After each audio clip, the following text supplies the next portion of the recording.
Jedi Bob here. I'm back with an explanation video, and I might even decide to do how to display your minifigures. So, what happened last time I did my videos was I accidentally uploaded two of the same video, so forgive me for that. I'm hoping YouTube doesn't get me in trouble. And I had to change my name from Jedi Bob to the Brick Bounty Hunter, because someone else already has the name Jedi Bob. Not only that, but he has 1,000 subscribers and he has quite a few videos. I want to say at least 20 through 30. So yeah, it's obvious who had to change their name. I mean, as reluctant as I am to change that name, I have to because of YouTube reasons. So, as an update to the last video I have put out, it is confirmed that these are actually SpongeBob pieces because there's Gary. I mean, I don't know any other Lego pieces that would have Gary on it. There's this piece with a SpongeBobian window style. I just made that up, I know, real clever. And then that one has Patrick on it.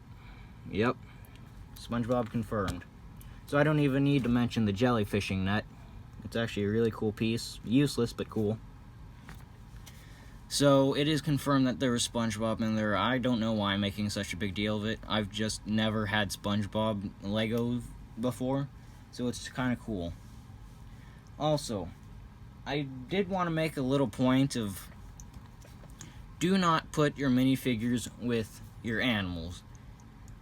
Now, you're probably wondering why I said that, because you see this man, or minifigure, you're probably like, he's perfectly fine, looks average, really cool. I don't know if he's rare or not. But this is what happens after you stick him with your animal. I don't know if you can see that. I'll turn him around.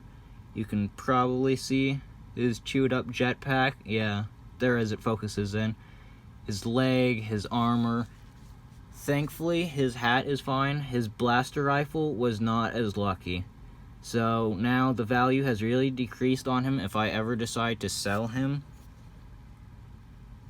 And yeah, I was actually really sad about that because he's one of my favorite minifigures I have. So, on a happier note, I'm going to tell you how to display your minifigures. As you can see, I have it in a battle style display. If you can, there's the little bark speeder way back here. You have your ATRT, I get that mixed up with the AAT, lots of A's and T's. The AAT back here, can I see that? Yeah, I can see that. So, when you have minifigures, because I know there's a whole bunch of troop builders out there, what that means is when you buy a whole bunch of one minifigure, usually unnamed minifigures such as clones or stormtroopers or battle droids, you want to put them on separate sides, and you always want them doing some form of action-like sequence. As you can see, I use some clear studs, if you can see those, to make Ahsoka jump towards the battle droids. One battle droid is getting shot. I don't know if you can see it, but the jet trooper is taking off. I have him in that pose that's kind of implying that he's about to jump. There's some rocket fuel trailing behind him. So it's a really nice way to display minifigures. Another way to display minifigures is if you just have a single bar like this. Oh, Gree's missing his hand, gosh darn it. I need to find that. At some stores, usually dollar stores, they do have pieces about this long, or it rolls up. They're taped with sticky parts, so you can put it on certain surfaces and it will stay. It's very durable. I myself have displayed quite a few minifigures like that. So it's a really nice way to make sure minifigures are safe. And if you will, let me move this out of the way.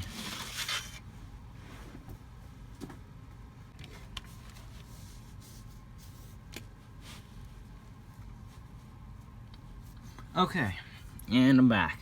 So anyways, you're probably wondering why there's so many genres mixed up in one. Well, when displaying minifigures, if it's not for army building characters, You can put it just on one giant tray. It's a lot safer than just mashing it together in something like this. Like, that's how all your pieces get scraped up, the paint comes off, minifigures get lost or broken. So, how I did this, it wasn't any chronological order or anything such as that, like time of appearance. Not even, sometimes I don't even put the correct pieces and armory to the correct characters. And it's not a fact of laziness, it's just use. Such as, I actually have 2 of these, they're Uncarplet's Thugs. Well, I don't have any Jawas, unfortunately, so I have to use my imagination, and I gave him a Jawa blaster, which came in the sets I told you about in the last videos. So, I even have a couple, Admiral Akbar, aka General Goldfish, he has a syringe on this one, so he looks like a doctor. It's just a matter of, imagination, and if you're not one of those people who have imagination, then you're going to want separate platforms. So how I did it was, as you can see, there's bad guys over here, you have your good guys, questionable row, your good guys over here, and over here you have your really bizarre random characters, such as I got 3 of them from the DC universe. I have actually one of them that's from the Portals game. She came with the Dimensions pack. I didn't actually play that game, I just bought some characters that looked like they would be useful. These are from, I think they were called Space Guardians or something. It was actually a really long time ago. I want to say 2012, whenever LEGO kind of branched out and made these. Then there's like Lego City people, stuff like that over here. Then you have yourself the more based characters. Those are the Marvel. Then you have yourself the Harry Potter. I don't really have a whole bunch of Harry Potter at this time, but right about Christmas I should be getting more Harry Potter.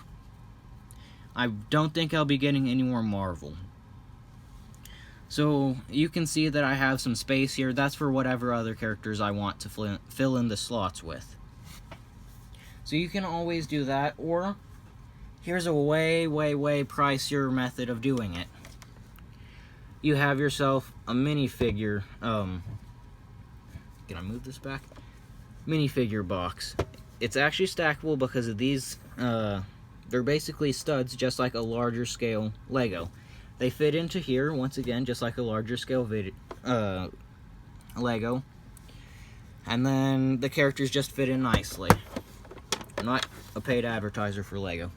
Anyways, but it opens up real nice. There's a button trigger at the top. And the characters can slide out on these platforms. I used to just store them in here randomly, but these are my more important minifigures. I do need to do some dusting, but these are some exclusive or some older characters. He's only in here because he's nostalgic, back from 2014 or something, one of my favorite minifigures, just like General Grievous and the General Grievous wheel bike. So that's for my important minifigures because I only have one of those cases. So that is how you store your minifigures. Now, in the next vid, I will be telling you how to fix an AAT. Because the cannon, it's long. Other Lego YouTubers will tell you how hideous the cannon is. It doesn't have to be hideous. You just have to put in a couple steps extra work.